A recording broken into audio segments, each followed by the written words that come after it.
til þín. Gott CBD einfaldlega betra. Geggjað. Heyrðu, við erum hérna með, já, ég ætla að byrja hérna á þessu hérna. Þannig að velkomin í Algarstið sem í boði Þvottahússins og Þvottahúsið í boði Hemp Living og Gott CBD. Við erum hérna með Katrínu Lilju Sigurðardóttir. Ekki Sigurðardóttir? Jú. Dóttur. Já, Dóttur. einmitt, Sigurðardóttur. En við, okkur segir maður ekki Sigurðsdóttir? Segir maður það ekki? Strákar eru oft Sigurðsson eða Sigurðarsson. Já. En ég hef ekki hert það hjá konu. Þú hlýtur að mega taka það upp þannig að þú vilt. Sigurðsdóttir. Já, þetta svo, Ég held maður að segja Sigurðsdóttir. Ég hef heyrt bæði hjá köllum, en ekki hjá konu. Sigurðarsson. Ég hef aldrei spáði þessu. Auðvitað beygir maður Sigurður, þú veist, til Sigurðar. Ég veit ekkert það maður. Það er miklu Ég er á fallega. Breiðholtinu, hann líka. Já, þá kunni þið náttúrulega enga fallbeyingu. En allavega, a.k.a. Katasprengja, aðjúnk í efnafræði í háskólanum, keppir í öllum íþróttum, verðandi Íslandsmeistari í hópselfís. Velkomin.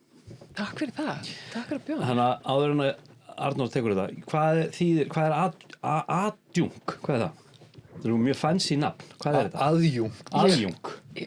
Já, þetta er nú eiginlega kannski bara lægsta staðan upp í háskóla sem að er svona fast starf.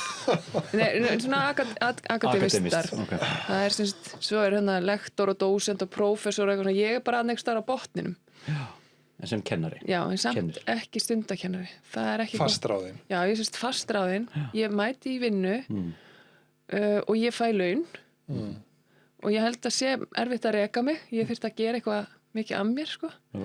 Slöfur. Já, þetta er bara svona venjulegur ríkir starfsmæður. Hefur einhvern tíma verið nálagt í að vera rekin? Nei. Ekki fengið tiltal? Hvað þyrfti til þess að þú verið rekin? Það þyrfti eitthvað mjög gróft, sko. Já. Ég vil eiginlega ekki einu svona koma með neitt dæmi um það, sko. Ekki maður að gefa neinar hugmyndir. En ég er að kenna, ég er með mjög stóra nemendahópa og maður þarf að vera mjög varkár þegar maður talar yfir hópinn. Já. Ég hef móðgað nemendur. Er þetta eitthvað búið að breytast svona, heldurðu, svona síðustu 10 árum? Það hefur breyst rosalega þegar kemur að kyni og ég get ekki hort framan í manneskju sagt mikið er þú búin að vera duglegur. Máttu það ekki? Því að ég hef bara lent í því að ávarpa manneskja röngu kyni og áttaði mikið á því fyrir hana sko námskeiðið er nánast búið og þá er ég allu önnina búin að ávarpa viðkomandi röngu kyni. Getur þú lent í vandræðum út af svona? Ég veit það ekki, nei. Örugglega ekki, sko. En hvað er þá viðkomandi ekkert að koma til þín eitthvað eftir á eða í einrúmi og svona eitthvað láta vita? Nei, þarna komst ég bara að því ég vissi ekki hvað viðkomandi nefnandi hét. En þú er strax komin í mjög eldfimt já, ég veit ekki hvort ég ætti að vera að ræða þetta en svo er ég líka en þetta er bara miklu meira heldur en það var þegar ég byrjaði að kenna og þegar ég var í námi sjálf og nú ég er einu sinni í viku í vísindasmiðju Háskóla Íslands þar sem ég tek á móti grunnskólanemendum og það er alveg merkilegt að það kom oft hópar og það er engin leið að sjá kyn það er engin leið að sjá hvort að þessi krakkar séu stelpaði strákur eða hvorugt eða þau eru alls konar. Já, út frá vissum gefnum forsendum. Já, það er mitt. En þá erst þú kannski bara svona fyrst og fremst að bara út frá útliti. Já, en krakkar náttúrulega sem eru kannski í 5., 7., 7. bekk eru kannski ekki endilega komin í mútur eða farið að sjást þannig utan á þeim já. En hvað ert að kenna? Ég er að kenna efnafræði en efnafræði er mjög stór fræðigrein þannig að þetta eru svona undirgreinar ég er að kenna almenna efnafræði svo hefur við verið að kenna ólífræna efnafræði lífræna efnafræði efnagreiningu. En byrju, ólífræn efnafræði veist, ég meina, er það hvaða hugtaki það? Er það ekki bara eitthvað bull? Er ekki allt lífrænt? Nei, í rauninni bara efni sem að skilgreiningin er efni sem innihalda kolefni eru lífræn Þannig að í rauninni er vatn, það er ólífrænt efni. Það er ólífrænt efni. Út frá þeim skilgreiningum. Já, Já. og það er því efnafræðingur myndir rauninni alltaf flokka vatn sem ólífrænt. Já. Já, en hvað almenn efnafræði, það hljómar svona svolítið eins og þarna fyrsta árs kúrsinn, það sem að þarna svolítið síað frá þarna hismi og kjarna. Er það? Já, það er svona almennt. Það er allt, sko. Og svo þegar maður kemur fyrir dýpra, að þá er maður fann að taka svona undirgreinar. Já, þannig að almennan er svona, þetta er fyrsta áskúrsinn, það sem að þú ert með þá örugglega stæðsta bekkin í efnafræðinni. Reyndar, sko, efnafræði er það sem hefur verið kallað the central science. Hafið heyrt þetta? Sem bara miðlæga vísindagreinin. Það eru rosalega margir sem þurfa að læra efnafræði í skóla, í sínu námi. Og svo er ekki nema eins og í Háskóla Íslands, það eru kannski bara svona 3 á hverju önn að útskrifast sem efnafræðingar. Og ég er að kenna efnafræði fyrir almenna efnafræðin sem ég er að kenna. Þar er alls konar nemendur, en ég er ekki með efnafræði nemana, ég hef ekki verið með þá. Já, þannig að þú ert með þarna einhverja læknisfræði nema og líffræði nema og... Já, reyndar ekki læknisfræði, en ég hef verið með tannlæknisfræði og einmitt lyfjafræði og líffræði.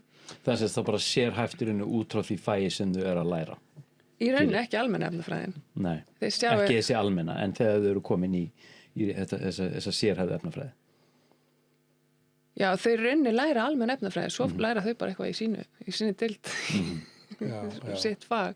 En hvað eru það að læra í almennri efnafræði aðra hluti en þau eru til dæmis bara að taka í gaggó, bara 8., 9. og 10. bekk í efnafræði þar. Hvað heldur þetta áfram? Hvað eru það að læra? Já, ég spyr, bara sem algjör leikmaður, ég er bara smiður. Ok, sko, ég kannski veit ekki hvort ég sé að fara að svara þessa spurningu eða ekki. En mér hefur fundist efnafræði vera, sko, mér finnst ég í rauninni ekki kunna neitt. Heldur finnst mér ég lesa á hvað tungumál. Ég skil, ég get lesið nánast hvaða fræðigrein sem er og skilið hana. Og þetta er í rauninni það sem að mér finnst svona almenn efnafræði vera, og þú veist, í rauninni bara efnafræði nám, það er að vera læs á vísindi. Já, þannig að ég upplifi efnafræði þannig. Svo getur fólk spyrir mig alls konar. Í alvegni, fólk heldur ég viti allt íblöndunarefni í bensíni og þú veist, hvað í málingu og eitthvað svona, þú veist, og ég veit í rauninni ekki neitt. En ef ég myndi kynna mér það, ég er að segja það, en þú er hæf til að ná þér í upplýsingarna. Já. En hvernig var samt svona þín leið að aðjúnt?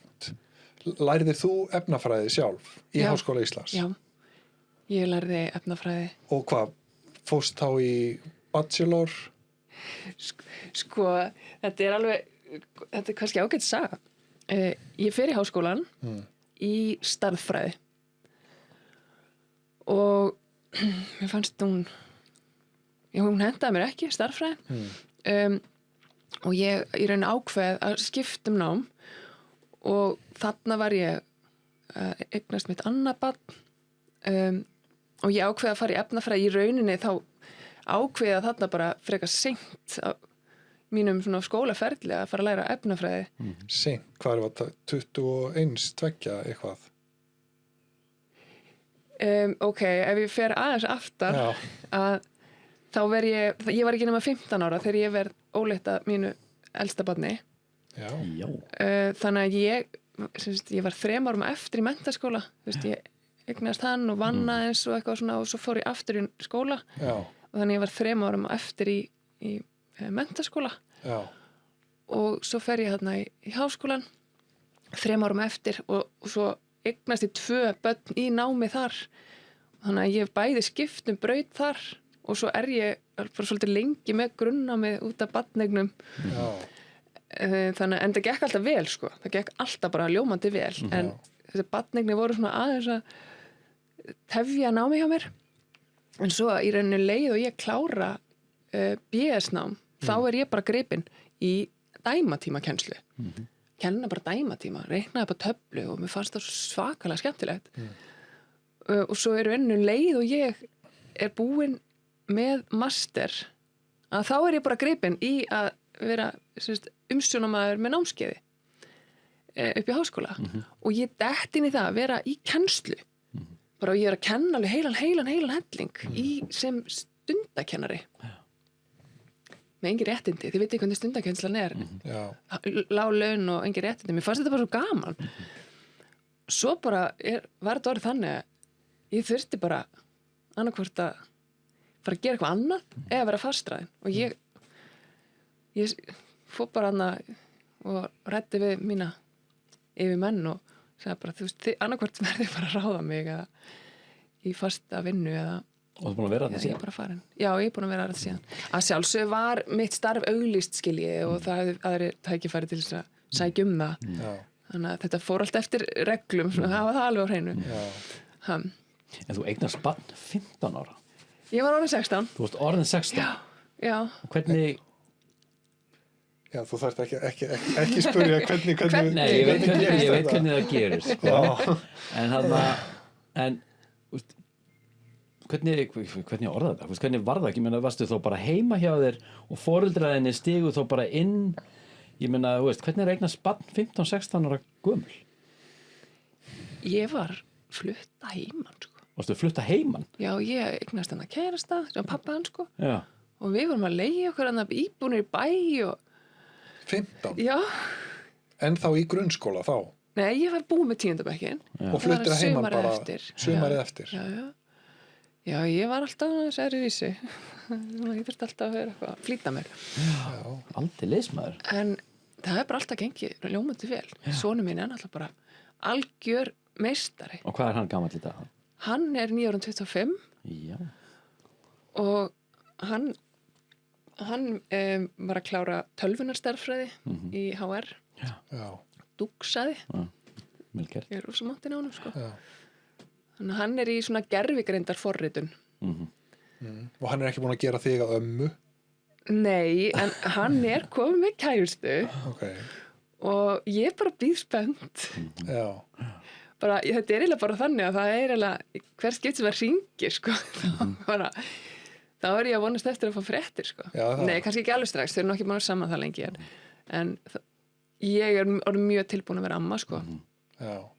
En þetta ekki algengt sem maður heyri þetta af svona ungri móður. Já, ég var ansi ung, sko. Og hvernig var að díla við þetta? Maður getur oft sagt maður svona vex með verkefninu sem að koma timmans. Ég var bara alveg tilbúin. Þú varst bara tilbúin í það? Já. Wow. Sko, það reyndar kerfið, það bara rosa skrítið.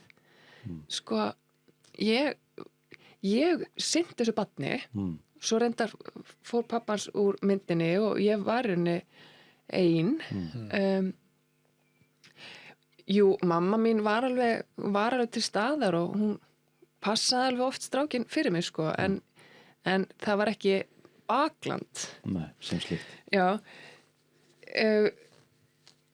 Veitu, hvert var ég að fara með þessa sögu, maður? Ung móðir. Já, ég var þetta í hún sögu í stressi. Mér líður bara þess að ég sé í prófi. Nei, ég ætla að tala um kerfið. Já. Því að svo ætla ég að segja heimilislækni. Já. Og það bara, já, nei, þetta barn skráð á mömmu þína. Þú veist, þannig að því ég var ekki sjálfráða, að þá var barnið alltaf ekki skráð sem mitt barn, heldur barn móður minnar. Þar til þú varst þá orðin 18 ára. Já, mjög sérstakt. Já. Og meira segja einhvern tímann, ég átti ekki mikið pening og einhvern tímann fer ég á mæðrastisnefnd, bara óska eftir aðstoð fyrir jólin og þá bara, nei, heyrðu, þú getur ekki fengið neitt, mamma þín þarf að koma. Þannig að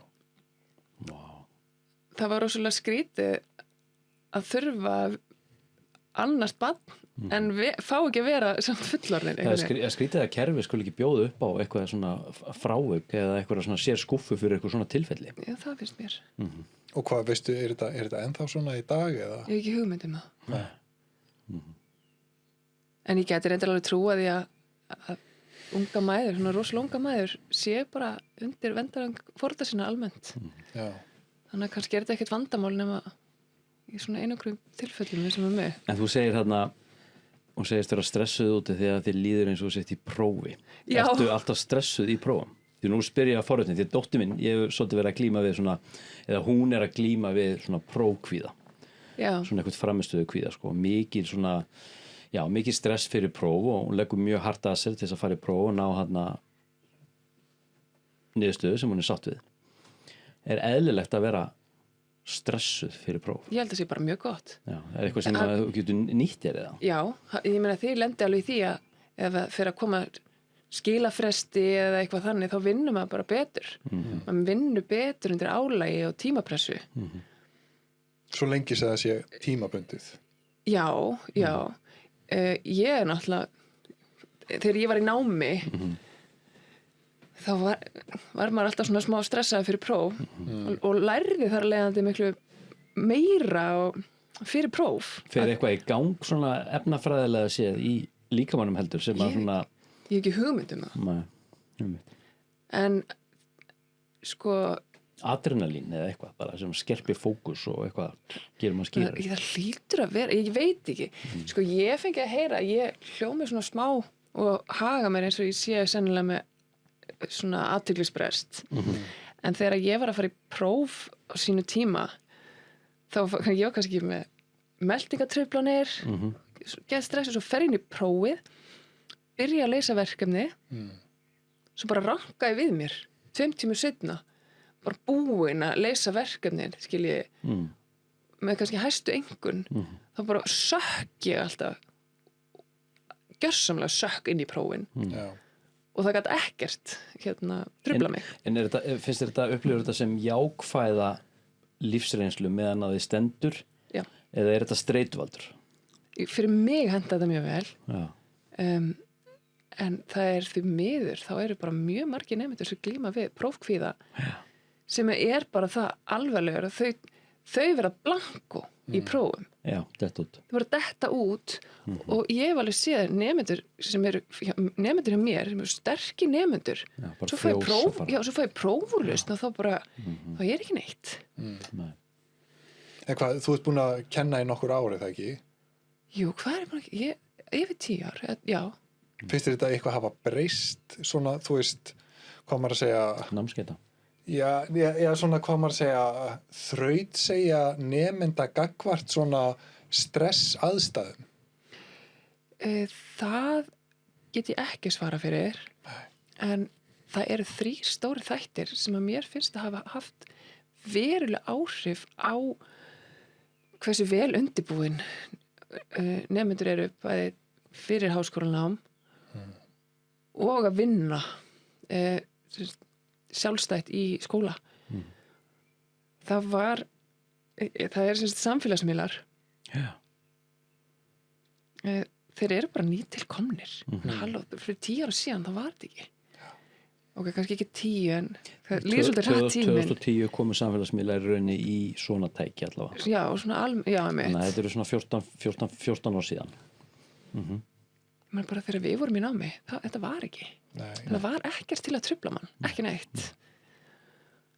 Og Finnst þér þetta skerða athyglisgáfu eða getu?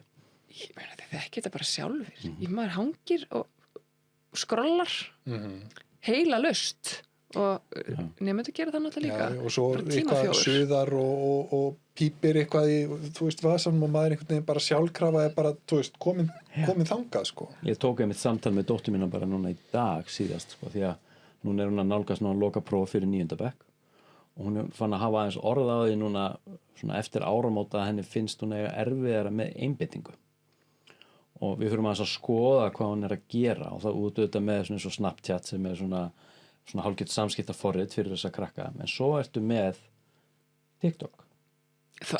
sem að svo bara stórhættulegt. ötterli tilgangslöst verkfæri og í rauninni bara sko, veist, þú ert með eitthvað punkt A og punkt B og þú ert með eitthvað svona tímaspann þarna á milli þar sem þú átt að halda athygli sko, og þú átt að lesa bók þá áttu kannski að halda athygliðin í klukkutíma frá því að opna bókin og lokar henni og hérna ertu bara í sekundu eða 2 sko.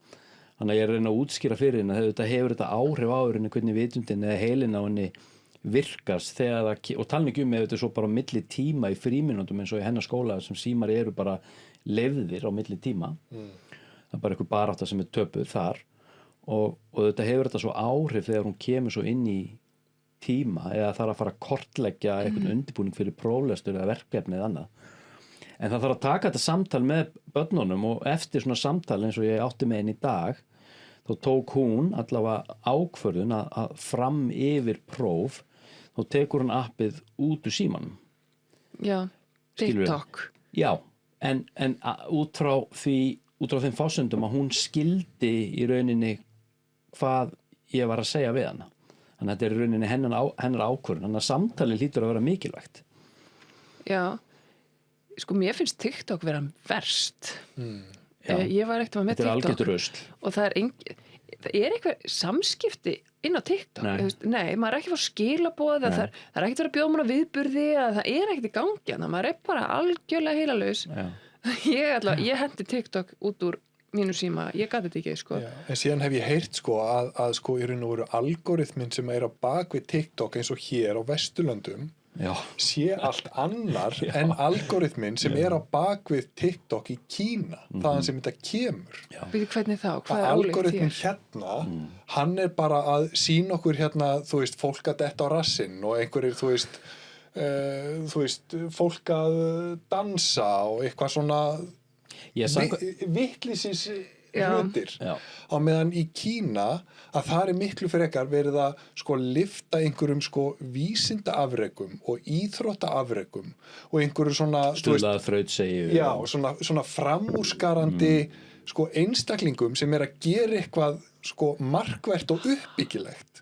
Og er þetta viljandi? Já, þetta er í gangi núna eru bandaríkjamenn í rauninni að setja fram eitthvað svona ultimatum fyrir TikTok að þau selji í rauninni TikTok þannig að þau fari úr höndum kínverskra eiganda því þeir vilja mitt meina að þessi verið að nota þetta sem vopn bæði til þess að eyðileggja æskuna bara á 1-2 kynslóðum því þetta er að stuðla að sjálfsvígum og annað í rauninni þetta ástand sem og líka þeir eru að safna þarna upplýsingum einhverja 170 milljónir notenda bara í Bandaríkjunum sem að í rauninni hrein og bein viljaði meina lýðræðis og já, því að þetta sko terms and agreement sem að langflestir bara eitthvað skrolli gegnum og accepta er víst alveg svakalegt á TikTok það sem að sko þú gefur þá í raun og veru forritinu aðgang að bara sko að myndavilniðinni að mikrofónniðinum að öllum skjölum og öllum skilabóðum í símanuðinum og öllum öðrum tækjum sem að þú skráir þig inn á með sama aðgangi. Er þetta satt? Er þetta ekki bara mýta? Þetta getur ekki verið satt. Þetta er bara staðreynd. Þetta er algjörlega galið. Okay. En þetta er í gangi núna. Þeir ætla að neyða í rauninni TikTok úr höndum kínverskra eiganda, annars ætla að loka á TikTok í Bandaríkjunum. Já, ég meina, þú veist, opinbera stofnanir á Íslandi, eins og ráðuneyti, eru búin að banna starfsfólkinu sínu að vera með TikTok á símónum, af því að það er bara vitað að þetta er í alvöru, þú veist, njósnaforrit, þannig, sem bara sko getur hlustað og bara komist í öll skilaboð, allar skrár og allt sem að þú einhvern veginn gerir í gegnum tækið. Hvað þetta er klikkað. Já. Þetta er ótrúlegt. Og þetta er bara, þetta er ókipis. Já. En þú nefnir hana 3 hluti og þetta er fyrsti hlutin sem þú nefnir, samfélagsmiðlar. Já, það truflar nemendur. 2 eftir, hvað er það? Það var náttúrulega stytting framhaldsskólans. Já, ok. Sem að verðist ekki að vera gerð í samráði við önnur menntastig, hvað það háskólan. Já. Og það er alveg, hann er styttur 3 ár. Hann er ekki bara... Hvað meinar með því? Nei, ekki fyrir ekki, hann er styttur niður í 3 ár. Já, niður í 3 ár. já, ég meinti það. Þannig að hvað ertu þá að fá í raun og veru nemendur sem eru bara verð undirbúnir? Já, og það er ekki bara það að þau séu með minni grunn í efnafræði, heldur minni grunn í starffræði, sem er alltaf bara grunnur sem maður verður að hafa í efnafræði. Og svo líka bara með þessi þrautsega sem hún nefnir, að vinna og læra. Þau hafa minni reynslu af því. Ég er ekki alhæfa. Það koma náttúrulega mjög sterkir nemendur og það eru margir sem eru mjög vel undirbúnir, þið vitið, en á heildina litið þá hafa þetta slæm áhrif og ég er ekki eini háskólakennari sem En hverju voru forsenduna fyrir þessari breytingu? Vitið þið það? Ég er ekki mikið í pólitík en ég held að það hafi verið Ekki bara til að koma fólki fljótar út á vinnumarkaðin, ég menn það getur ekki verið. Það var örugglega hagræðing. Ég veit að ég þori ekki að svara fyrir það. Ég eiginlega bara veit það ekki. Nei, einmitt. En nemendur koma að vera undirbúnir. Og svo er það COVID. Já. Sú kynslóð. Já, því að það er svo mikið í kringu COVID og þetta á eftir að rannsaka. Ég er svolítið spennt að sjá niðurstöður úr rannsóknum hvað afleiðinga COVID á bara nám. Núna eru þessi krakkar í kennslu og þér. Já, núna eru þau í námi. Nemendur sem hafa kannski mist úr 2 ár í staðnámi eru bara búin að vera heima á sér að læra. Mögulega hafa ekki getað það af einhverjum ástæðum, bara heimilisaðstæður eða halda einbeitingu heima á sér eða eitthvað svoleiðis. Og svo líka bara, ég þarf ekki að mæta. Þú veist, að mæta og vera á staðnum, fólk tekur ekki jafn alvarlega. En hvað með einangurinn af þáttinn? Heldur að svona eitthvað svona, hvað ég segja, félagslegur þroski hafi verið liðið eitthvað skort? Þarna sem að hefur áhrif þegar þú kemur inn í eins og hópastarf og annað? Ég get alveg trúað því. Ég get alveg trúað því. Að nemendur eiga erfiðara með að leita til samnemenda til dæmis bæði upp á nám og vinskap. Já, ég meina það er náttúrulega allur þessi félagslegi þáttur sem einhvern veginn bara hverfur og ég meina þú veist, nú er ég sjálfur hérna í kvöldskóla þar sem að sko ennþá eimir eftir soldið greinilega af hérna, hvað maður að segja aðferðunum úr COVID með alla þessa sko tímskennslu og svona. Einmitt. Og það er bara merkilegt, finnst mér, einhvern veginn að sita í kennslustofu með kannski 3-4 samnemendum vitandi af síðan bara eitthvað, þú veist, 20 manns bara einhvers staðar á netinu heima á sér. Já, eru þau? Já, ég meina, þau allavega, þau skrá sig inn og svo heyrist bara ekki neitt. Nefnir eitthvað, þú veist, í lokin eitthvað, ertu til að skiptum glugga á Teams. Já, einmitt, maður hefur kannski glemt að setja myndavél í ganga eða eitthvað. Já. En þetta COVID-tímabil í alvöru talað, ég held ég hafi slitið svona 5 náttbuxum. Því að ég sat heima hjá mér og ég var ekkert að fara í gallabuxur, sko. Ég sat bara heima í náttbuxum við eldhúsborðið og vann og gerði kennslumyndbönd af því að það var náttúrulega ekkert staðnám og ég gerði myndbönd úr námsefninu og svo ætti nemendur að horfa á þessi myndbönd og svo var ég með fundi þar sem þau gáttu spurt út í námsefnið og þá var ég kannski í einhverju blússu, alltaf var ég í náttbuxum og vá, svo voru þessi fundir og þá voru kannski 50 manns á Zoom-fundi og allir með slögt á hljóð og mynd. Já, það er rosalegt. Og þetta, hvað var þetta lengi? 2 ára eða eitthvað? Já. Og maður satt bara heima á sér og talaði við sjálfan sig, bæði inn á myndbönd og fundi. Og svo, sko, þannig svolítið síðan að COVID-tímabili var búið, en hverjum degi þá mæti ég vinnuna bara, vá, hvað er gaman að sjá ykkur. Þau sem að mæta.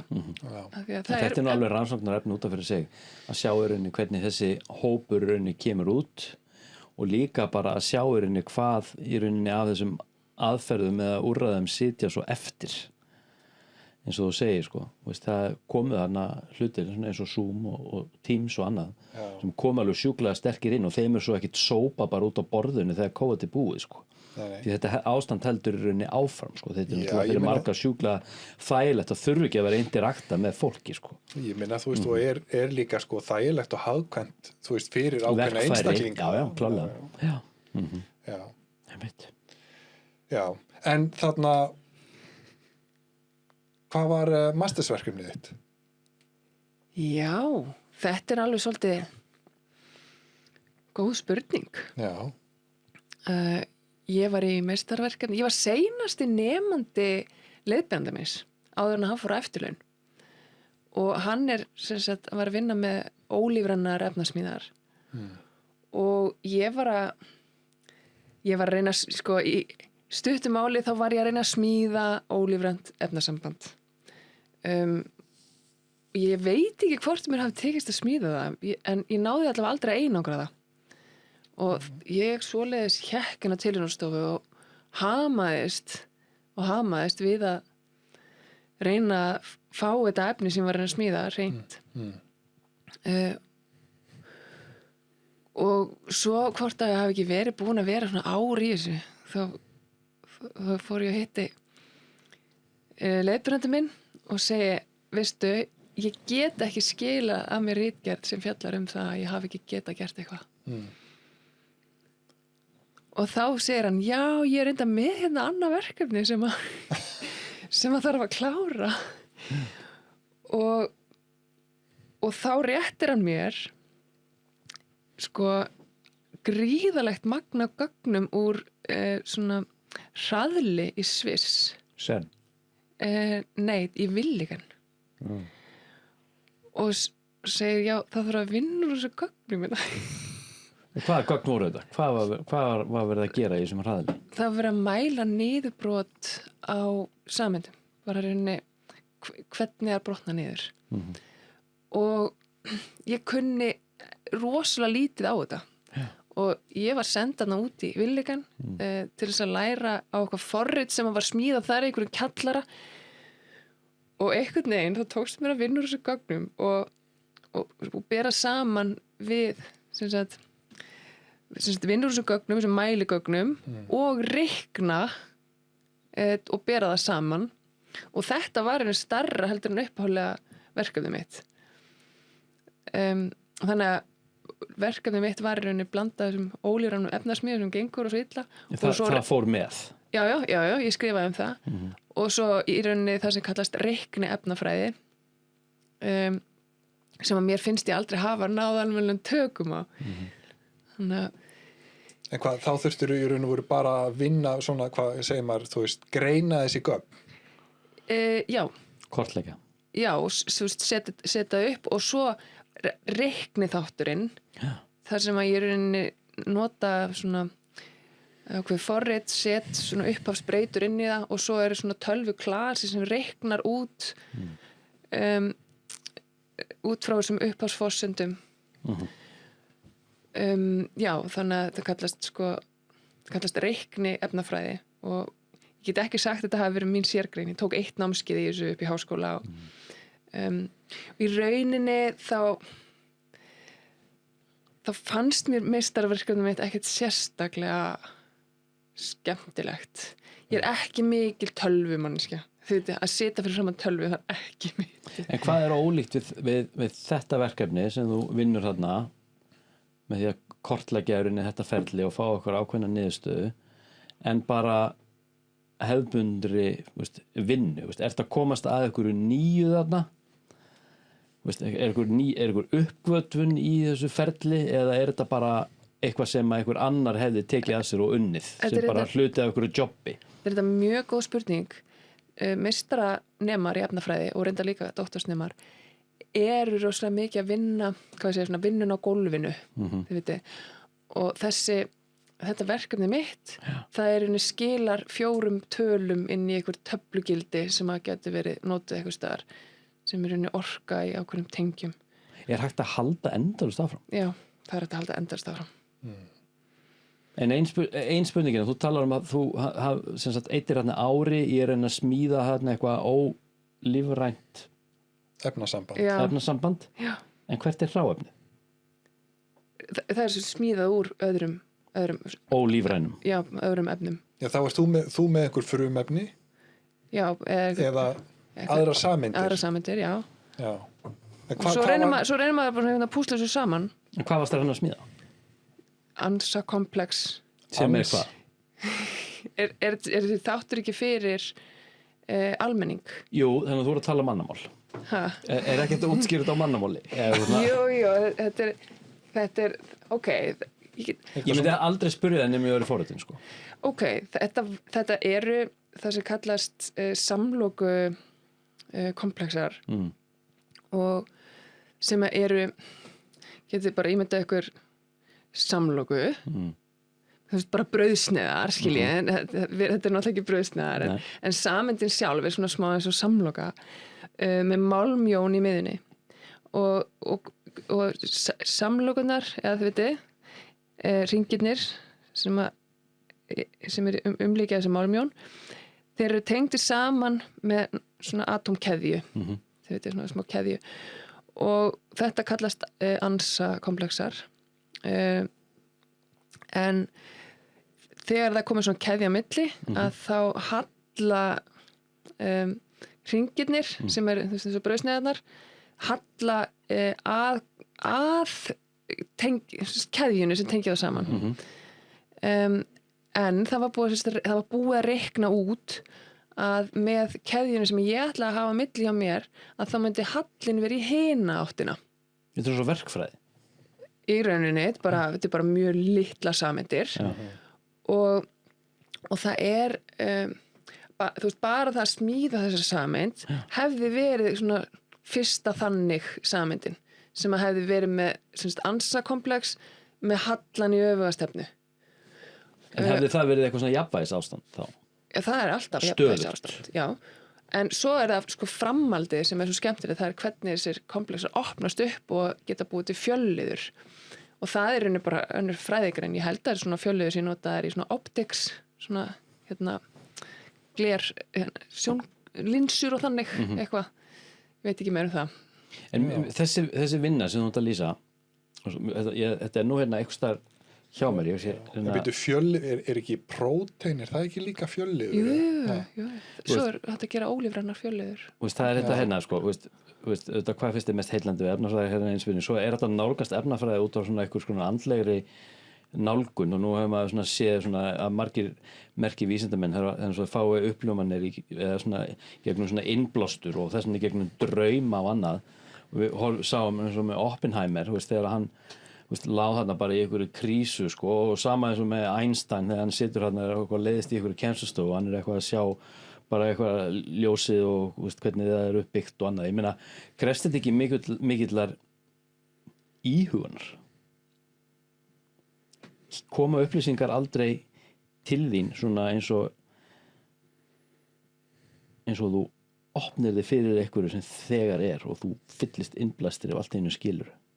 Sko, ég þekki ekki neitt dæmi með sjálfa mig en ég hef stundum verið að kenna og ekki einu svona ekki tvisvar og maður er kannski búin að kenna eitthvað atriði eitthvað svona smá tíma svo heyrir maður einhverju nemanda já, það er bara allt smelli, þau veitir já, það er mjög skemmtilegt já, þessi aha moment já, ég meina, þarf maður alltaf skilur maður þetta alltaf hérðan, getur það ekki komið líka hinn meginn frá? Já, svo getur maður kannski, skilur maður eitthvað svo lærir maður að frá öðru sjónarhorni og já, þetta og þá er það týndi hlekkur sem vantaði eitthvað skemmtilegt, já Er þetta andlegt ferðalag fyrir þér, eitthvað leiti? Eða er það bara eitthvað svona hjal fyrir þér? Hugtaki sem slíkt, bara svona andlegt hefur það eitthvað merkingu fyrir þig? Nei. Ég skilði ekki. Nei, nákvæmlega það sem við erum að leita eftir. Það er bara ókortlagt svæði sem ekki er ekki til því það er bara ekki mælanlegt fyrir þér. Hvað? Nákvæmlega, þetta andlega. Já, nei, mér finnst það ekki koma við mínu fæi. Nei, ég skynni það ekki þannig. En nú spyr ég, þetta er kannski persónuleg spurning, en trúir á Guð? Vá, þetta er mjög erfið spurning. Ég trúi. Ég trúi kannski ekki beint á eitthvað svona sem er búið að skrifa fyrir mig. Nei. En ég trúi á örlög. Trúir þessu vísindi þar á bakvið? Nei, Ekki? nei. Ég hef alltaf trúa örlög. Fólki sem maður hittir, maður á að hitta að sinni lífsleið. Þannig það er eitthvað sem skrifa söguna? Mér finnst það einhvern veginn vera þannig. Já, svona þræðirnir eru lagðir fyrir Já, þig. eitt leiðir að öðru. Já, en ég meina þú veist að hlýtur samt að vera möguleiki bara í raun og veru nánast hvenær sem er að einhvern veginn bregða út af leið og einhvern veginn bara taka einhverja allt aðra beygju og fara í allt aðra átt og bara þú veist, ég er bara hættur að tala við Gunnar. Nei, það var eitthvað sem sagði um daginn að kraftaverk væru í rauninni eitthvað sem gerist og er kannski óútskýranlegt nema afleiðingin af þessu tiltekna kraftaverki, en kraftaverk er ekki kraftaverk lengur þegar vísindin hafa mælt ferlið sem slíkt. Þá eru þetta orðið í rauninni eitthvað annað. Já, ok. Skiljið hvað ég á við? Já, þetta er eitthvað sem ég hef aldrei heyrt um. Nei, því að það sem að þú ert kannski að uppgötva í dag við þessum hraðlið þarna í CERN, þetta, fyrir 50 árum síðan eða 100 árum síðan, þá hefði þetta verið bara algjörlega ógjörningur. Já. Að nálgast og vinna úr einhverjum svona upplýsingum og mögulega fyrir 100 árum síðan hefði fólk bara litið á þetta sem galdra eða eitthvað guðlegt. Já, allir, efnafræði var náttúrulega bara fólk var brennt á báli fyrir svona galdrar. Já. Vitið hvað efnafræðingar voru að gera í gamla daga? Nei. Þeir voru bara að reyna að búa til gull. Já, alkemista þá. Já, og þennan lífseleksír vatn lífsins eða hvað sem þið vildu kalla þetta. Og þaðan kemur bara rosalega mikil efnafræði sem efnafræði kunnátta okkar í dag frá þessum alkemistum sem voru náttúrulega bara efnafræðingar. Algjöru snillingar. Nema þeir voru bara alltaf of fastir í sama farinu. Hvað var þetta drykkur? Hvað sagði? Drykkur lífsins? Nei, hvað sagði? Já, ég heldur að þetta var svona þarna æskudrykkur. Já, eitthvað svoleiðis, voru að búa til eitthvað. Já, svona eitthvað í þá átt. Já. En það var aðalega að búa til gull, Já. Er það hægt? Er hægt að búa til gull? Nei. Þannig að þetta taka einangra gull og eitthvað svona, þú veist, en það er En þú getur ekki búa tekið til og breytt tin í gull. Nei. Allavega ekki með þessari tækni sem við höfum í dag. Já. En annars er ég engin kjarnefnafræðingur, En svo talaður að Jesú hafi breytt vatni í vín. Já. Ég meina, er það ekki eitthvað svona... Það er töfrabragð. Er það ekki ákveðið töfrabragð? Já, en þú samt tókst efnafræðina, hvað getum við sagt, í skemmtilega átt. Og svona svolítið barst hana fram með kvelli. Já. Og þarna komst fram sem sprengjukata. Já. Hvaðan kom sprengjukata? Þetta er gott stöf. Til þess að svara þessa spurningu að þá er maður sem heitir Jón Örn hann var allavega deildarstjóri markas- og samskiptasviðs í Háskóla Íslands á þessum tíma, hvort hann sé ennþá með sömu stöð, það er ekki alveg vissum. Hann var að auglýsa sprengjugengið á háskóladaginn og hann kallaði mig Sprengjukötu og þetta var í útvarpinu eða sjónvarpinu eitthvað, ég man það ekki, eða í blöðunum eitthvað og alltaf ávarpaði hann eða kallaði mig alltaf Sprengjukötu og einhvern veginn þá tókst þessu Sprengjukata að festast við mig. Hvaðan kom nafnið? Af hverju? Hann kom með þetta, hann var að stjórna markaðsmálum fyrir Háskóla Íslands og Sprengjugengi sem hópur nemenda sem voru með efnafræðissýningar og ég var eiginlega þar í fórsprakki á þessum tíma og við vorum með sýningarinn í háskólanum og þá var alltaf, þá tala hann alltaf sprengjukötu þegar hann var að vísa í mig og svo hvernig bara, mér finnst þetta skemmtilegt, mér finnst bara gaman að vera sprengjukata og fór bara svona svolítið að nota þetta sjálf og ég geti ekki losað mig við þetta þótt ég myndi reyna það í dag sko, þannig að Instagramið mitt, það sprengjukata þannig að Getur þú búið til sprengju? Já, ég geti búið til sprengju. Alveg svona stóra sprengju? Stóra? Já, svona alveg bara svona hættulega sprengju. Já. Hvað stærsta sprengja sem þú hefur búið til?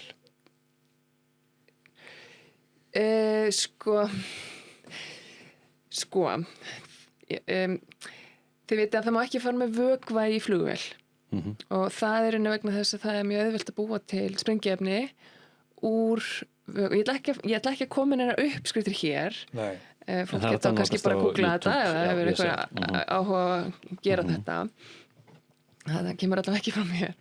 En með því að nota ákveðna vökva þá hægt að mjög auðveldlega að búa til sprengju. Eða þú veist ekki sprengju heldur mjög sprengifimt duft.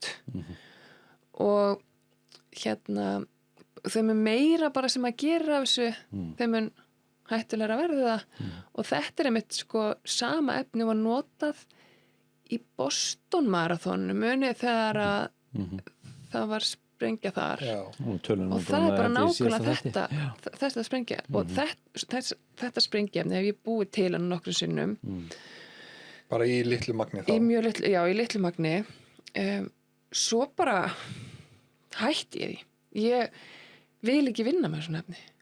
Nei.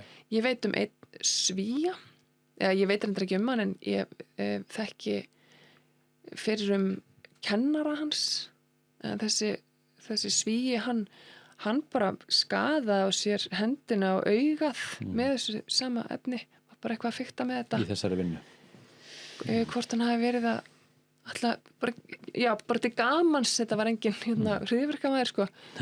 Bara til gamans var að smíða þetta hvort það hafi verið efnafræði nemi eða útskrifaður efnafræðingur, ég ekki viss og þetta bara stór hættulegt Já. En eins og þarna manst þú eftir þarna MacGyver? Nei, hvað er það? Manst þú eftir MacGyver? Já, hann átrúlega góð Nákvæmlega, þetta voru svona einhverjir svona þarna vikulegir þættir hann þurfti bara eina skeið í sjónvarpinu og þetta var bara gert allt með einni skeið þetta var gaur sem gætt búið til sprengju úr öllu bara þú veist tyggjóplötu og sko hárnælu og maðurinn gætt sko sprengt upp hurð í alvörunni, ég þarf að sjá þetta veitu, ég var einu sinni á ráðstefnu sem er svona ráðstefna fyrir fólk sem heldur vísindasýningar þetta heitir Euroscience Fun og ég fór svo all in ég er svolítið að fara all in og fór all in í þessa ráðstefnu fór í stjórnina og svo hélt ég þessa ráðstefnu hérna á Íslandi 2016 en allavega, gleymi ekki við sátum all einhvern tímann á þessu ráðstefnu á hvort það var einhver kaffihúsi eitthvað eða matsölsta, allt þetta fólk og allir,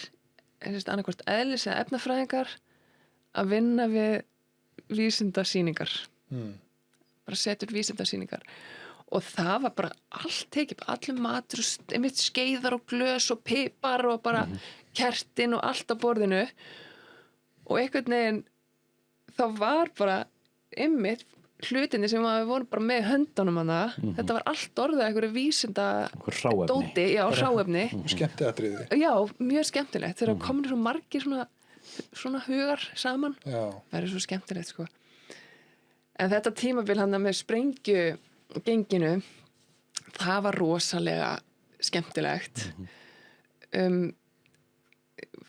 við vorum með fullt af sýningum út allt land en svo kemur COVID eins og ég sagði, þetta voru nemendur sem voru við háskólan svo kemur COVID og þá allt í nú bara liðu 2 ár og þá voru engir nemendur lengur virkir og það þyrfti bara að gefa þessu búst til þess að koma þessu aftur á sama stað þessu sprengjugengi og ég er alltaf á leiðinni það er bara svo mikið að gera Já Geggjað maður. En þarna er það rétt hjá mér að hefurðu keppt í efnafræði? Þetta góð spurning. Hvar fannstu þetta?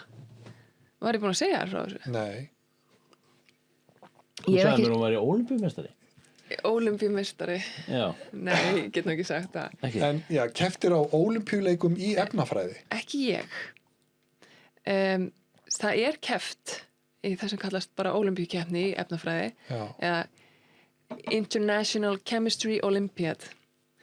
Mjög skemmtileg keppni þar sem hvert land má senda inn 4 þáttakendur. Og reglan er svo að þeir mega ekki vera orðnir tvítugir, þau mega ekki vera orðnir tvítug og mega ekki vera byrjuð í háskólanámi. Já. Þannig að þetta eru menntaskóla nemar. Og á hverju ári þá er landskeppnin í efnafræði hérna á Íslandi bara inn í menntaskólanum og allir menntaskólanemar mega taka þátt. Og hæstu nemendur úr þessari keppni, þessu prófi, taka svo þátt í úrslitakeppni sem er líka verkleg upp í Háskóla Íslands og 4 stigahæstu keppa í ólympíukeppninni. Og þetta er svolítið magna því að þið sjáu það eru 4 frá Íslandi, það eru 4 frá Kína, það eru 4 frá Bandaríkjunum, 4 frá Indlandi. Það er gott hlut. Þannig að sko við eigum ekki mikinn séns, fattiði. En þessir íslensku nemendur, þrusu góðir nemendur, bara undan tekningarlaust, rosalega flotti krakkar sem við höfum. Og ég er búin að vera að sinna þessu eiginlega bara síðan 2012 að bara halda utanum að þessi landskeppni, úrslitakeppnin, reyndar ekki, ég hef ekki verið í fræðilega, bóklega, verklega partinu þar. Og svo að þjálfa liði fyrir ólympíukeppnina úti og fara svo með þeim út. Þetta er bara eitt af því skemmtilegasta sem ég geri. Að fara með þeim í þessa keppni úti og undirbúa þau fyrir þessa keppni því að þarna fæ ég mína endurmenntun. Þetta er svo þungverkefni sem að þau eru að æfa sig á. Þetta er svona efnafræði partí. Já, úti. Já, þetta er bara geggja og þarna hittir maður fólk frá öllum heimshornum og allir með sama brennandi áhuga á þessu. En ég meina, þú veist, hvernig keppir maður í efnafræði? Þetta er bara svona eitthvað svona, ok, þið fáið hérna klukkutíma til að byggja samlokukomplex og bara go. Já, þetta er svolítið þannig. Nei, verklegi þátturinn sem er alveg 40% af keppninni. Já. Íslendingar eru að standa sig ágætlega þar. Þannig að það er okkar sterkarleið, það er verklegi þátturinn. Og þá fáður henni verkefni og verkefnin eru yfirleitt tvíþætt.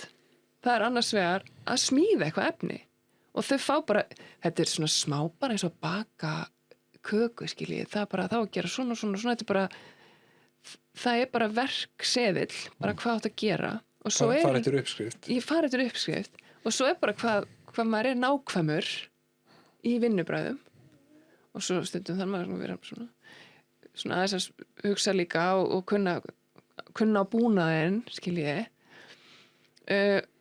Já, og svo stendur kannski bara endurkristallið. Það er ekki sagt nákvæmlega hvernig á að gera það, hvað að setja mikinn leysi eða eitthvað svona heldur. Það er svona, nemandinn á að hafa kannski smá touch. Það reynir á innsæi og auðvitað bara reynslu og kunnáttu. Já, og svo er hinn þátturinn af þessu verklega, það er yfirleitt þá eru þau með einhverja lausn til dæmis og eiga að mæla styrkleika á okkur efni í lausninni eitthvað. Þannig að það er, þú veist, efnasmíði og svo er eitthvað skonar efnagreining. Já. Og þetta eru reyndar ekki klukktími, þetta eru alveg 5-6 tímar sem að þetta próf er og svo er hitt bóklega, það er bara próf. Skriflegt próf, alveg svakalega langt og verkefni okkar kennarana þarna úti er að þýða prófið yfir á íslensku. Já. Úr ensku gerir það fyrir. Af ensku, já.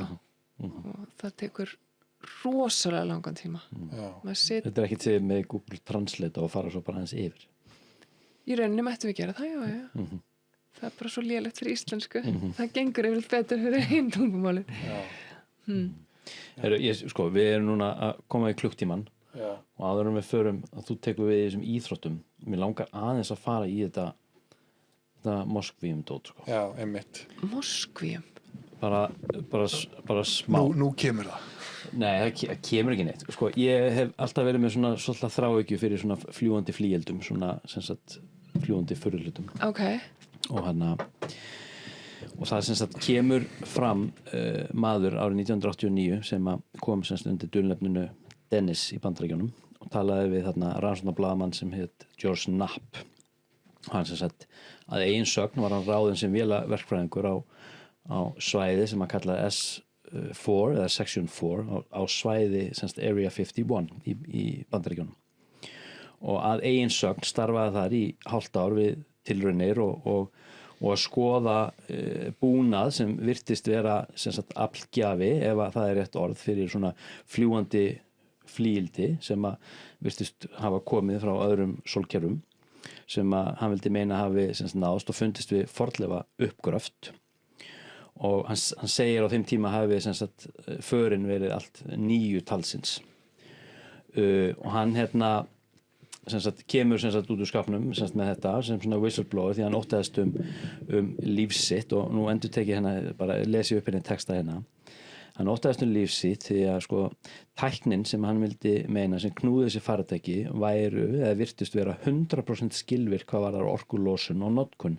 Engin orka færi í að knýja þau áfram og engin mengun og engin útblástur og að hans mati mikilvægt fyrir mannkynið í heild sinni sem að þessar upplýsingar kemur fram hvað var það rauninni bara orku fyrir okkur mennina hérna á jörðinni. Og hann talar á þessum tíma 1989, hann talar ákveðið element, sem sagt element 115 og sem var ekki þekkt þá innan þessa lótukerfis og hann vildi sem sagt meina þetta ójarneska efni sem að hann hefur gefið í skyn í viðtölum að hann hafi í rauninni náðleika að taka sem sagt sýnishorn af þessu efni í rauninni til sín og falið á og sem sagt lögreglan eða FBI eru búin að gera margar sem sagt húsrannsóknir að finna þetta efni og hann sem sagt vill sko hann segir að ef efnið sé skorið í ákveðið form á ákveðnum skífum og sett saman eftir ákveðnir uppskrift sem sagt í þríhyrningslagað við erum bara að tala fljúgandi diska það er magnað þessi kraftur úr þessu formi í einhvers konar kastara í botni þessara flíilda þannig að þú í rauninni snýrðir þessum kösturum í botni flíildana í ákveðnar áttir og með því að gera það þá myndaru ef ég skil þetta rétt bara vakúm fyrir fram að þig þannig að flíildið fer í þær áttir sem að kastararnir í rauninni beinast í áttina að þannig að það er rauninni ekkert sem knýr farið áfram ef þú skilur hvað ég við heldur fallið að meira inn í tóm sem að hann vildi meina að þetta efni skapaði þannig að hugtakið transport í rauninni fellir svolítið sjálft sig þar sem þú þarft orku til þess að knýja einhvern ákveðin hlut áfram en svo er þetta hérna árið 1900 hérna er þetta en árið 2003 þá tókst bandarískum og rússneskum vísindamennum í sameiningu að skapa þetta efni sem að talaði á rannsóknarstofu sem er þekkt undir MC115 í lótukerfinu og þess að þeim tókst ekki að halda því stöðu nema bara í einhverja mikrosekundur þetta er semst Moskvíum veistu eitthvað þetta? Veistu hvað þetta er? Ég hef nefnilega aldrei talað við efnafræðing áður sko ég veit bara að þetta þetta var bara það sem ég ætlaði að segja þetta bara er ekki stöðugt þetta bara brotna niður leið En getur verið að frá einhverjum öðrum heimi þá er þetta komið í einhverju formi sem þetta helst stöðugt? Nei. Það er bara ógjörningur. Þetta er geggjur saga. Þetta er Bob Lazar, þú voru að tjekka honum sko. Já, þetta er bara flott svona handriti bíómynd sko. Það er búið að gera bíómynd, ég get sendur hana. Já. Þetta heimildamynd, það sem er viðtal við hennan mann. En þetta komst í hvað blöðin eða eitthvað? í blöðin. Þetta er rabbit hole, þetta er kanínuhóla ef þú fer að grafa í þetta, sko. Ok, í mínum eyrum þá var þetta bara eitthvað algjört bullshit það sem þú varst að segja. Eiginlega bara allt. Þarf ég að senda þér þetta? Ég veit ekki hvort ég myndi nenn að lesa þetta, en já, sendum mér þetta. En Moskvim, hvað er þetta? Er hægt að útskýra það fyrir mér, hvað þetta er? Ég meina, þú veist, ef þetta er eitthvað efni sem að sko, þetta er í lótukerfinu, er það ekki? Já.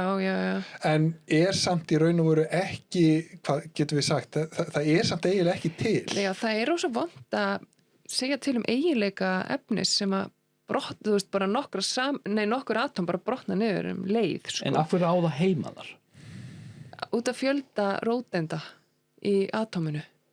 Ef þú getur búið til atóm með einhvern ákveðin fjölda róteinda og mælta að þá ertu bara þú getur sýnt mælniðurstöður. En þú getur aðeins mælta á þeim tíma sem það helst stöðut gerir ráð fyrir? Já, getur mælta. Þótt að sé ekki nema bara nokkrar mikrosekund. Einmitt. Og það er bara rosa erfitt að segja til eiginleika slíks efnis. Þess efnis. Já, sem er eiginlega ekki til. Þetta efni er eiginlega ekki til. Þetta er bara eitthvað atómi ákveðin fjölda róteinda. Það væri mögulegt að reikna einhverja eiginleika en ég veit á í rauninni ekki, sko. Já, ég meina, þú veist, þau hljóta nú að vita eitthvað aðeins meira. Já, þetta er málmur. Já, og eitthvað varðandi eðlisþyngd er það ekki? Jú, ég veit, þetta væri þungt efni. Ég er með heimildamynd minni mann, hann sem maður tekið viðtöluðandi 90 mínútna mynd, það sem maður fer algjörlega yfir þetta. Má ég fá að senda hana? Ég bara endilega. En þetta er mjög skemmtileg mynd, sko. Þetta er ekki eitthvað sem þú ert að lesa, sko. Það er rosa gott, sko. Því að ég hef alveg gaman af þetta er skemmtilegt, svona kjarnefnafræði og kjarneðlisfræði myndum, en það verður að vera skemmtilegar. Það eru til margar svona góðar svona myndir. Já. Þannig að þú þekkir, það er eins og þú segir, sko, við þekkjum ekki eiginleika í rauninni þessara svona efnis. Það er bara ekki svo ég viti allavega. Nei. En það eru fleiri svona efni í lótukerfinu, er það ekki? Bara ef þið skoðu lótukerfið síðan bara 1970 að þá vantar rosalega mörg frumefni þar einn. Og ég haf með að segja bók sem heitir Efnafræði sem var gefin út 1800 ég held að eitthvað kringum 1880, 1890 og þar er talið frumefnin og þeir eru bara örfá. Já. Ekkert örfá en sko með við hvað við þekkjum í dag og þá var ekki þetta lótukerfi sem við þekkjum í dag það var allavega ekki sýnt í þessari bók. En er ekki möguleiki að bak við mörg þessi frumefni eins og þetta frumefnina sem við vorum að tala þetta MC115 sérst í kerfinu að það geti mögulega verið þarna einhverjir eiginleikar sem að væri þetta að ná fram í stöðu ástandi sem myndu bókstaflega gjörbylta öllum okkar skilning á því hvað er mögulegt og hvað er ekki. Nú ertu komin langt út fyrir mitt svið en ég held að efni sem að sko, getur ekki verið er ekki með stöðuðan kjarna að það er ekkert með stöðan kjarna okkur annar plánetu, ég bara veit ekki, ég held ekki, sko. Nei, ég skil. Eðlilega veistu það ekki. Nei, ég veit. Já, okay. Og þú myndir aldrei geta það til það? Ég myndi halda ekki, en ég þór ekki að staðhafa neitt það. Nei. Eins og ég sagði hérna upp af, ég veit ekki neitt, en ef þú myndir senda mér eitthvað text af þetta, þá myndi ég mögulega skilja hann. Já, ok. Heyri, ég ætla að byrja að adda þér á Facebook sem er samfélagsmiðl. Ég ætla að gera það eftir og ég ætla að senda þér þessa mynd. Og ég er mjög spenntur að heyra hvað það segir þetta. Ok. Herðu, þá er ég búinn. Þá mátt þú bara taka við og fara í hreyfingu. En sko, getur verið að ég hafi sko rambað inn á eitthvað gamalt viðtal við þig. Það sem að þú talaður það að hérna einhver tíman þá mögulega þarna á þessum háskóla árum þínum varst að stunda íþróttir þá á þeim tíma? Já, meni var í háskóla í mitt. Já, En hvað, einhver staðar varst þú að tala um að þú hefði verið komin bara að viktin hefði verið að sýna þér einhverja þryggjastafa tölur? Já, ég var alveg í kringum mína barnignir. Já. Ég var bara eins og jójó.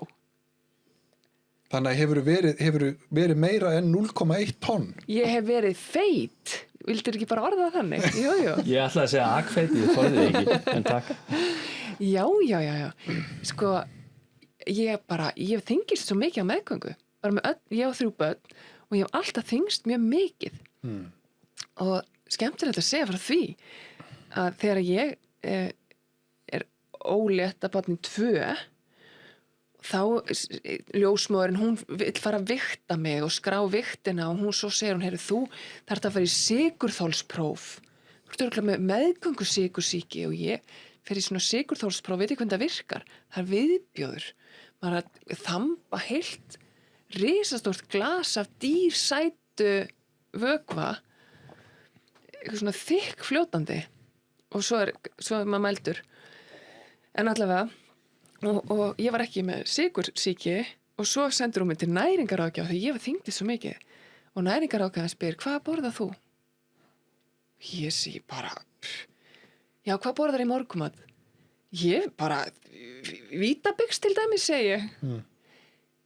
Hversu mikið? Svona 4 kökur, segi ég. Það er allt og mikið, segir hún. Og en ég alltaf borða hollan mat, sko. Heyrðu, en allavega, eftir ég átti hana, barn númer 2, svo 6 mánuðum seinna er ég aftur á hann ólétt. Og ég fyrir aftur hann, þetta er sömu ljósmóðir. Og þá var ég svona 6 kílóum léttar en ég er núna. 6 mánuðum eftir að ég átti barn. Ég var orðin allt og grönn í rauninni. Og hún segir mér að standa á vigtinni. Hún ætlaði að vigta mig og ég hélt nú ekki. Þannig að í rauninni þá var þetta eiginlega bara svona sjúklegt hvað ég þyngdist mikið á meðgöngu og svo rann þetta allt af mér aftur. En eftir ég átti 3. og þá var ég 109 kíló. Ég gleymi því ekki. Það er metið? Það er metið. Á þess að vera með barni. Já. Og ég man í leit í spegil þegar ég kom heim af fæðingardeildinni, ég leit í spegil og hugsaði þetta get ég aldrei lagað. Er þetta eftir 3. barn? Já.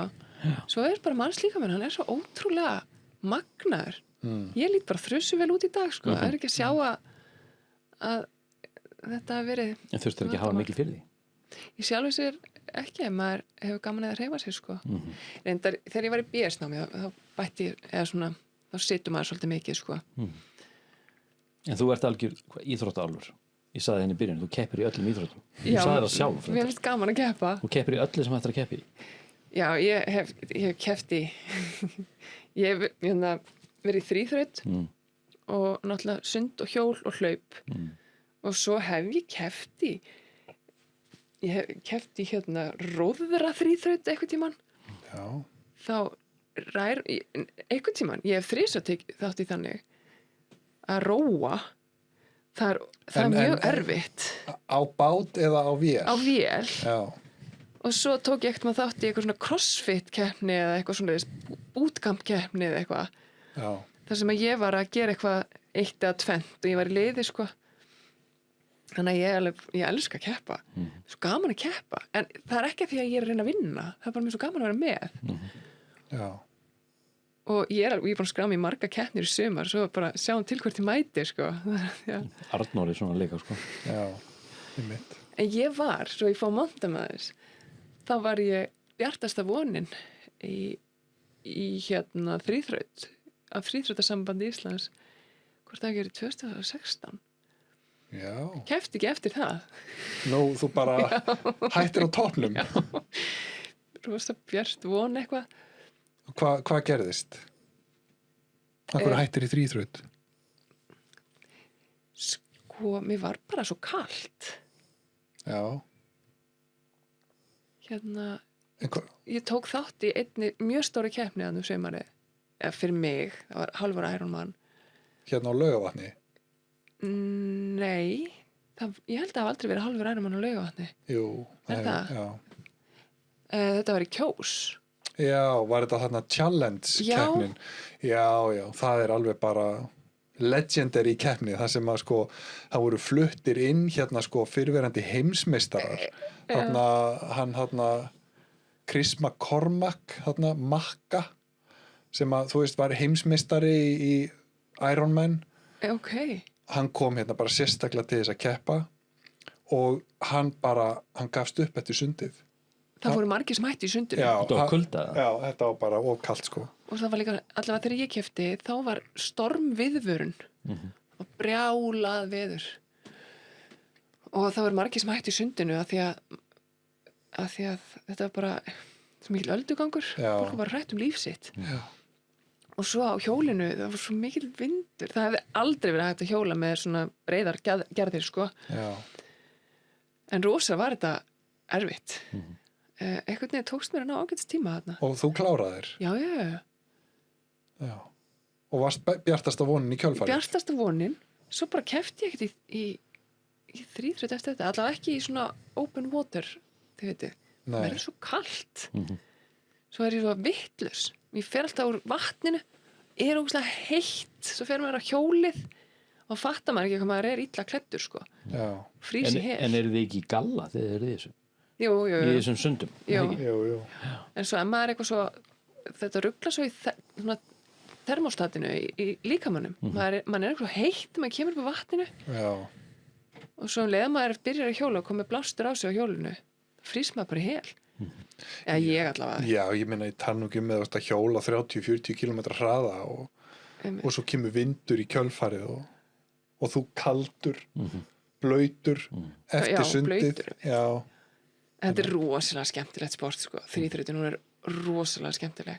En svo fór ég bara að hlaupa svo mikið og fór að fjalla hjóli og það var bara svo gaman. Bara nú reynum við annað. Þannig að þú ert í því í dag? Ég er eiginlega svona ég er mest að hlaupa núna. Annars er ég búin að vera mikið að hjóla. Mér finnst skemmtilegast svona, mér finnst XC skemmtilegast. Sem er hvað? Það er cross country hjólreiðar. Ég reyndi svona enduro, þú veist, að hjóla niður fjöll og eitthvað. Ég er bara svo hrædd. Já. Og ég bara get ekki verið góð í þessu sporti. Ég er alltaf svona eitthvað öftust, allir að býða eftir mér. Þú veist að meina þá frekar svona eitthvað downhill. Já, Já, þegar menn er eitthvað bara að henda sig niður esjuna. Já. Já. Ég hjóla alveg niður esjuna, ég fer bara rosa hægt. Hvernig kemstu upp með hjóli? Maður labba bara. Með hjólið á bakinu? Já, eða bara reiðir það eða hjólar. Það er náttúrulega svo bannað hjóla stíin sem að fjölfarnasta stíin. Já. Það er bannað hjóla hann. Steinastíin. Þannig að maður hlýðir því. En það eru mjög margir skemmtilegar hjólaleiðir á esjunni og er bara út allt. Við erum svo heppin þetta umhverfi sem við eigum hérna. Já, en það er einmitt sko, þú veist, ég lendi í því að einmitt að mæta bara hjólreiðamönnum á leiðinni, þú veist, niður esjuna og sko niður Móskarshnjúka líka. Já. Bara í einhverju sko umhverfi og einhverjum bratta sem að maður bara á í mestu vandræðum með að bara sko fóta sig í. Og svo fólk bara á sko, þú veist, 90 bara á leiðinni niður. Þetta er náttúrulega bara adrenalín fíklar. Ég meina, erum við ekki komin eitthvað lengra en það? En býtu, finnst þér auðveldara að hlaupa niður hana? Já, þú veist, já. Já, en Mér myndi finnast það auðveldara. En sko, þegar maður er á hjóli, þú veist, hjóli étur, þú veist, meira sér svolítið stóra steina, þú veist, hjóli bara étur þetta. En þegar maður er á fótum, það má ekki minnsti steinn lenda einhvern veginn eða fóturinn einhvern veginn og það má bara dottinn. Ég er öruggari að hjóla niður heldur en að hlaupa niður. Já, þetta er kannski, þú veist, líka bara eitthvað sem að ég hef bara ekki prófað þetta þannig að fara í eitthvað svona downhill ævintýri, þú veist, ég prófa svona cross country og finnst það alveg bara mjög skemmtilegt, en eitthvað að vera að hjóla niður svona sérstaklega einhver bratta finnst mér bara eitthvað svona hræðilegt sko. Þess vegna þá fer maður í XC. Það er svona fjallahjólraðar sem er ekki eins tæknilegar og það reynir miklu meira úthaldi. Það er eitthvað fyrir þig. Já, svona jaðarinn. Já, jaðarinn er XC, algjörlega. Já. En er þetta ekki líka bara eitthvað sem að, veist, gerist bara ef maður er bara foreldri barna og ég meina, mann er líka bara óttast um lífsitt og heilsu. Er það ekki bara eðlilegt? Ég veit ekki, mér finnst margar stelpur sko, á mínum aldri ég er miðaldra kona vera bara þrusu góðar á fjallahjóli og fara hjóla svona niður og í downhill og rosalega flotta stelpur sem við eigum inn á Íslandi þessar sem eru í enduro og downhill sko ég bara kemst ekki á það ég er bara svo hrædd ég held að ég hefði tæknina í það sko en ekki þorið ég skil já en þarna mér heyrist við orðin eitthvað hérna tæp á tíma Nei, Mikael þarf að fara í vinnuna já, einmitt þarna ertu með einhverja góða keppnisögu? Ég er búin að keppa í svo mörgu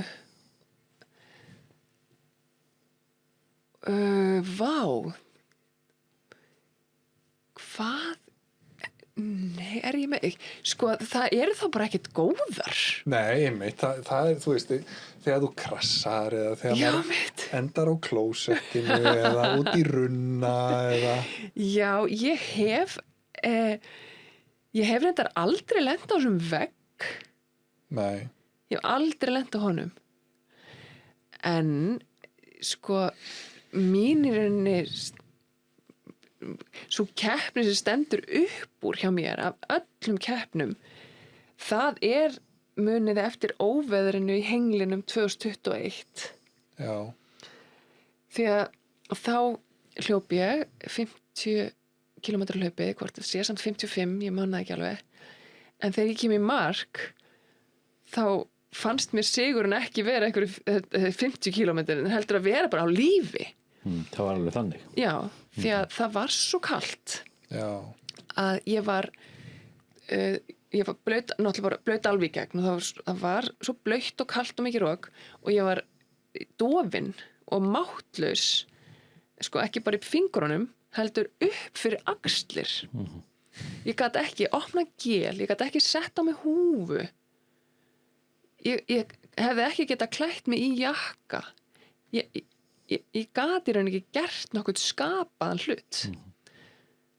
og það sem var í rauninni versta upplifun mín í þessu hlaupi það var að þegar við erum hana efst uppi þá mæti ég vinkonu minni sem var að keppa í lengri vegalengd en ég held hún hafi verið 100 og hún leit bara mjög illa út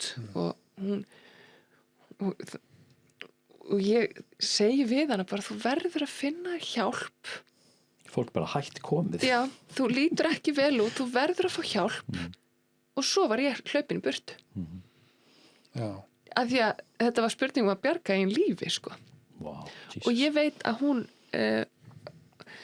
var hrædd eigin líf á þessum tímapunkti hún myndi bara verða úti Já.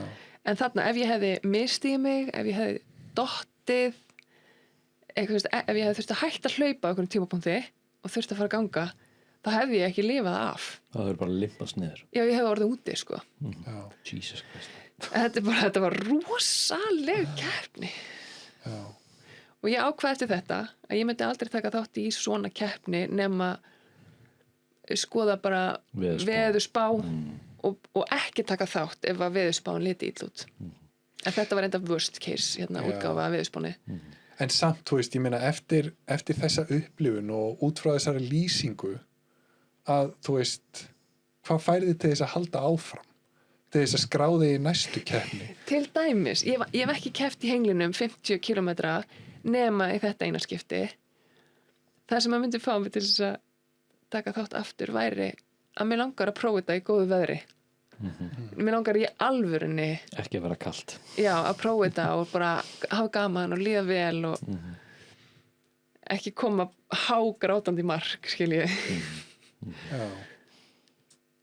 Geggjað. En svo er líka bara allt í kringum þetta. Það er bara að hitta fólkið og vera með og En djúsins þraut, segja maður. Ég maður þegar að Arnór hringdi í mig, held ég síðasta sumar. Hann fór í marathon í Kaupmannahöfn Já. sem hann var 7 klukkutíma að ljúka. Held hann hafi ælt, hvað var það? Bara 30 sinnum eða eitthvað. Nei, það var 18 sinnum. Það var 18 sinnum. Já, Samt held hann áfram. já, einmitt. Ég þurfti að komast í mark. Ég hefði stoppað eftir fyrsta æl, sko. Er það? Já, ég myndi ekki sjá neitt tilgangi að þetta áfram, sko. Nei. Ég hef hringt með einn vegan.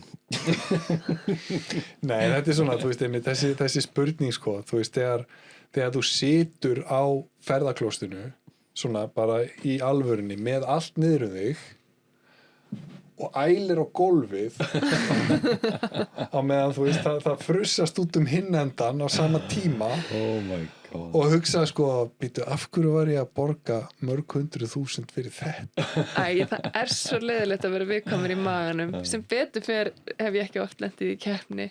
Eiginlega bara aldrei í keppni. En það getur orðið rosa leiðilegt ef maður er í löngu hlaupi eða Já, þetta getur lengt daginn svolítið. Geggjað, það er komið að spurningunni. Já. spurningin. Verður þetta allt í lagi? Þetta verður allt í himnalagi. Allt í Við höfum aldrei fengið svona skilvirt svar á það. Nei, við tökum því. En það ekki. Jú, Sprengi Kata hafa búið frábært að fá að hlusta á þig. Takk, gaman að hitta ykkur strákar. Já, mjög skemmtilegt, mjög fróðalegt. Takk fyrir að koma. Takk. Takk.